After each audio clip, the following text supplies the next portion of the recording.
پر تبارک و تعالیٰ اپنے محبوب کی شان بیان کرتے ہوئے ارشاد فرماتا ہے یا ایھا الذین آمنوا لا تقدموا بین یدی اللہ ورسولہ واتقوا اللہ ان اللہ سمیع علیم۔ اے ایمان والو، اپنے نبی سے بڑھ کر کوئی کام نہ کرو، نبی سے آگے بڑھنے کی کوشش نہ کرو، ایسا نہ ہو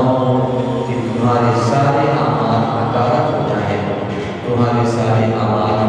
برباد ہو جائیں اور میں اس کی خبر رکھتا ہوں۔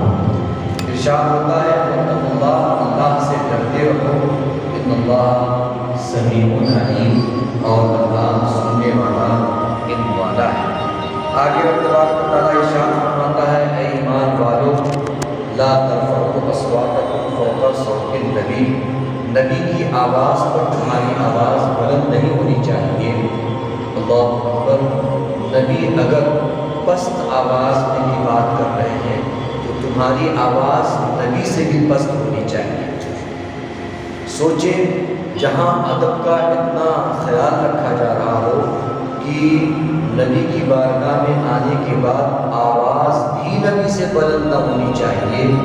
وہاں پر اگر کوئی یہ کہے کہ کبھی کبھی عمل میں امتی نبی سے بڑھ جاتا ہے تو یہ اس کہنے والے کی سب سے بڑی محرومی ہوگی اور سب سے بڑی نادانی ہوگی، جیسا کہ کچھ لوگ ایسا کہہ جاتے ہیں، بہرحال جن کا تعلق اہل سنت و جماعت سے نہیں ہے۔ اللہ رب العزت نے ارشاد فرمایا وَلَا تَجْهَرُوا لَهُ بِالْقَوْلِ كَجَهْرِ بَعْضِكُمْ لِبَعْضٍ، جس طرح سے تم آپس میں ایک دوسرے کا نام لے کر پکارتے ہو، مثال کے طور پر کسی کا نام پرویز ہے،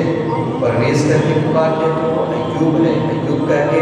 عتیق ہے عتیق، عمران ہے عمران، اس طرح سے پکار لیتے ہو، اسی طرح سے تم اپنے نبی کو نہ پکارنا۔ فرمایا گیا وَلَا تَجْهَرُوا لَهُ بِالْقَوْلِ كَجَهْرِ بَعْضِكُمْ لِبَعْضٍ، جس طرح سے تم آپس میں ایک دوسرے کا نام لے کر پکارتے ہو، تم میرے نبی کا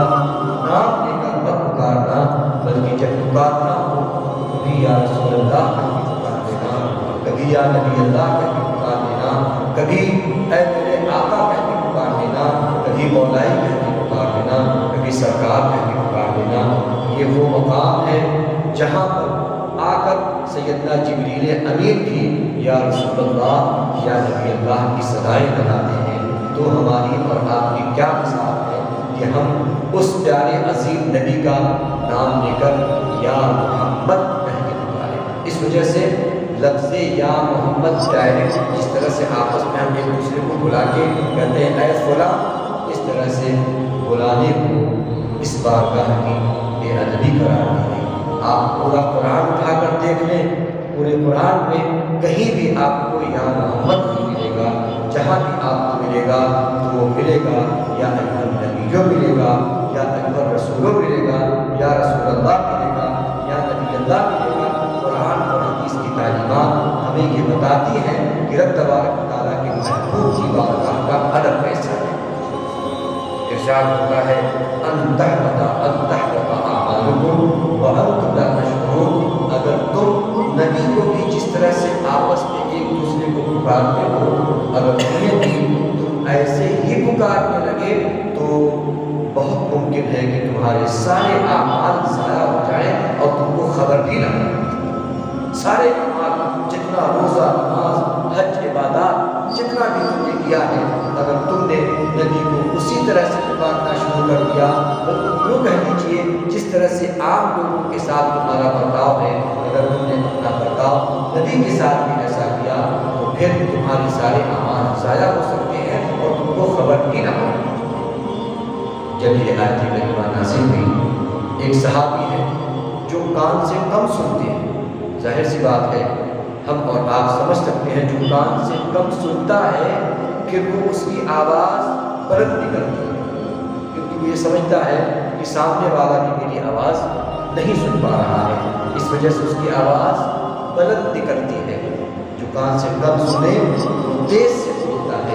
صحابی ہیں، جب یہ آیت کریمہ نازل ہوئی کہ نبی کی بارگاہ میں اپنی آواز کو بھی دھیمی کر کے بات کرو،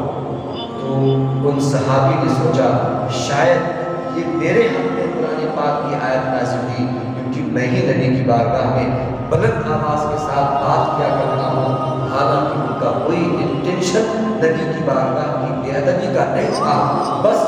قدرتی طور پر ان کو ایک مرض لاحق تھا، ایک چیز لاحق تھی جس کی بنیاد پر وہ بلند آواز سے بولا کرتے تھے۔ جب یہ آیت کریمہ نازل ہوئی، انہوں نے اپنے آپ کو اپنے گھر میں قید کر دیا، بند کر دیا، اور کہا جب تک اللہ رب العزت کی طرف سے معافی کا اعلان نہ ہو جائے میں اپنے گھر سے باہر قدم نہیں رکھوں گا۔ نبی کی بارگاہ میں شاید مجھ سے گستاخی ہو گئی۔ اللہ اکبر! نبی کے صحابی کا یہ حالت ہے کہ وہ قرآن مقدس کی آیتوں کو سن کر اپنے ایمان کو جھنجھوڑتے ہیں اور کہتے ہیں کہ شاید مجھ سے بے ادبی ہو گئی ہو، اور آج میرے نبی کی شان میں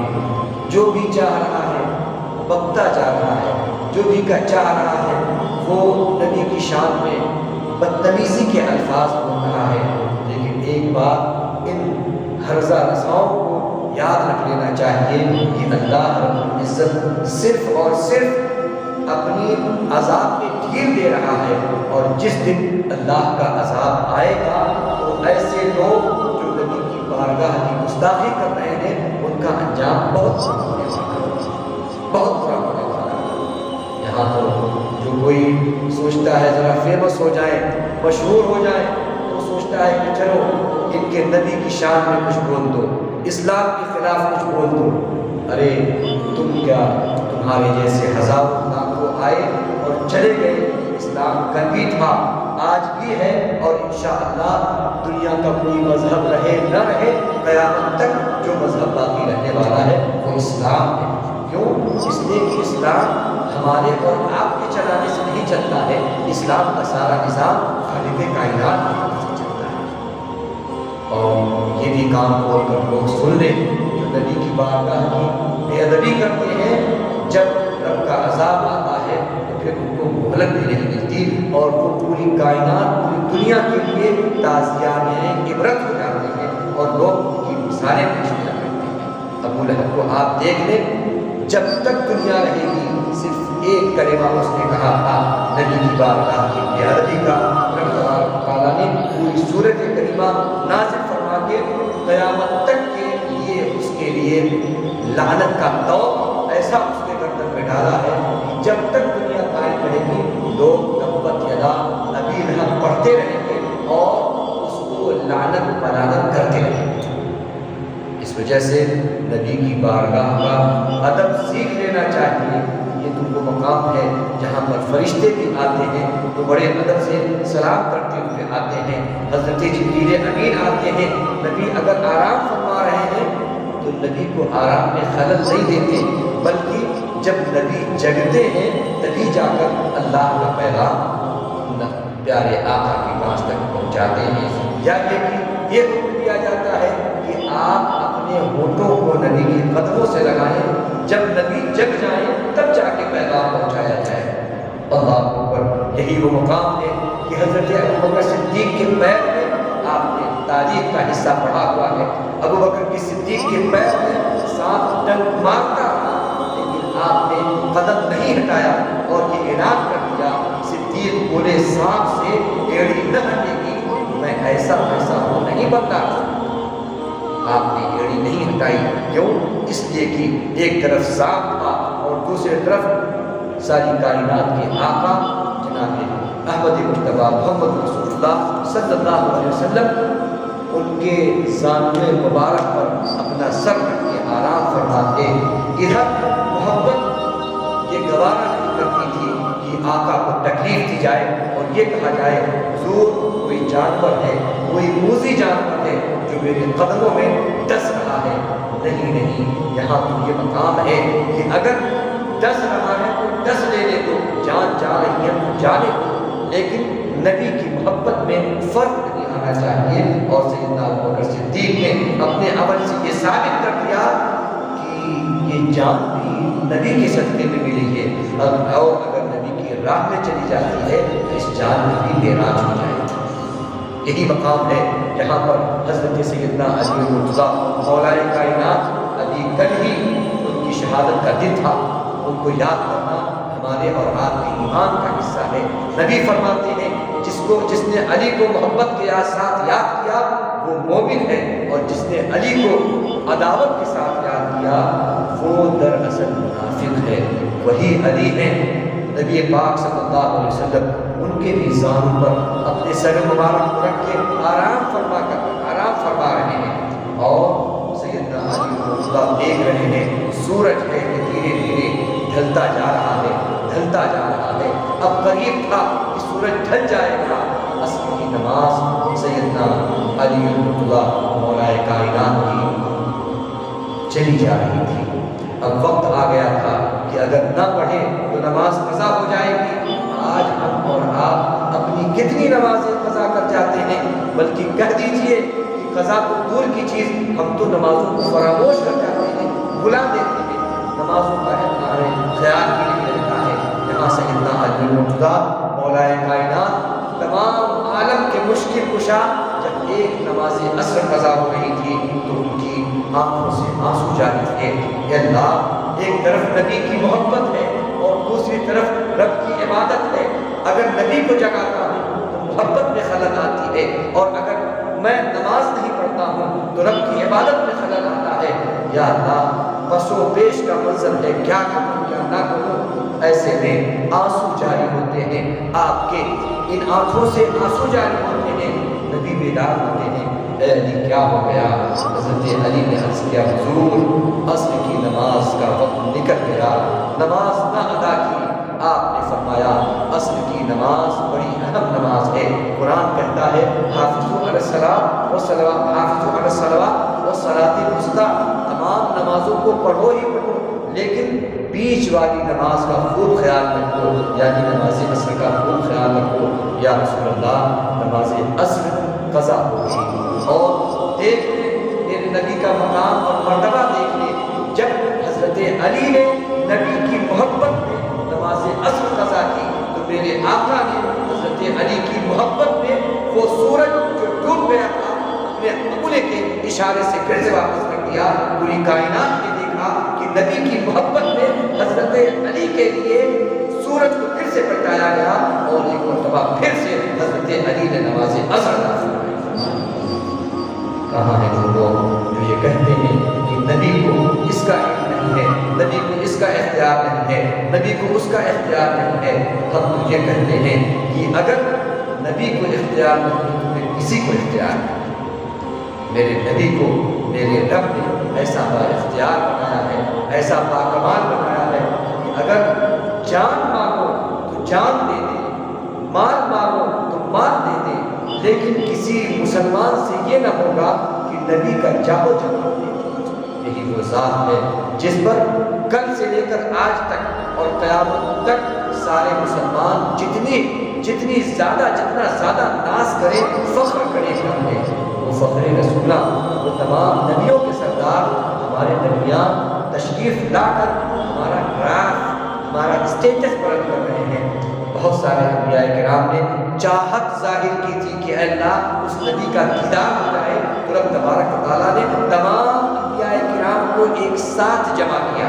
تاریخ کا وہ واقعہ ہماری نگاہوں کے سامنے ہے، تمام انبیاء کرام کو ایک ساتھ جمع کر کے اپنی نبی کی نہ ایک صرف زیارت کروائی بلکہ نبی کی امامت کروا کے یہ اعلان فرما دیا کہ اب یہ میرے نبی ظاہری طور پہ بھی تمام انبیاء کرام کے امام ہیں، اور باطنی طور پہ میرے یہ نبی تمام انبیاء کے امام ہیں۔ کیا آپ نے معراج میں دیکھا نہیں؟ میرے آقا تمام انبیاء کی امامت فرما رہے ہیں، سیدنا آدم علیہ السلام سے لے کر سیدنا عیسیٰ علیہ السلام تک تمام انبیاء جمع ہیں، اور میرے نبی امامت فرما رہے ہیں۔